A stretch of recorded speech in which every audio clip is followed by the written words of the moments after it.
السلام علیکم ورحمۃ اللہ وبرکاتہ۔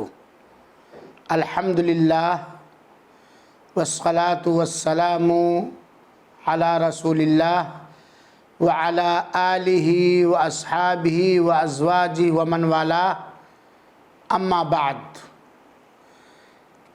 سوال ہے کہ جادو پر عمل کرنے کا شرعی حکم کیا ہے؟ اس کا مختصر جواب یہ ہے کہ جادو پر عمل کرنا یہ کفر ہے۔ اللہ تعالیٰ نے سورہ بقرہ کی آیت نمبر 102 کے اندر بیان فرمایا، وَلَكِنَّ الشَّيَاطِينَ كَفَرُوا يُعَلِّمُونَ النَّاسَ السِّحْرَ۔ لوگوں نے، شیطانوں نے کفر کیا، یہ لوگوں کو جادو اور سحر کی تعلیم دیتے ہیں۔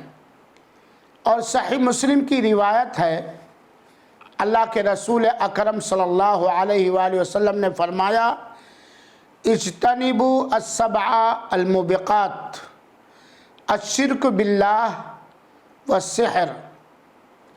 7 ہلاک و برباد کر دینے والی چیزوں سے بچو۔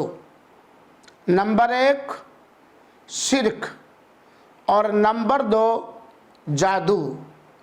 تو قرآنی آیت اور حدیث رسول سے یہ بات معلوم ہوئی کہ جادو کا سیکھنا، جادو پر عمل کرنا، جادو کا سکھانا یہ حرام اور ناجائز ہی نہیں بلکہ بڑے گناہوں میں سے ہے، اور یہ کفر ہے۔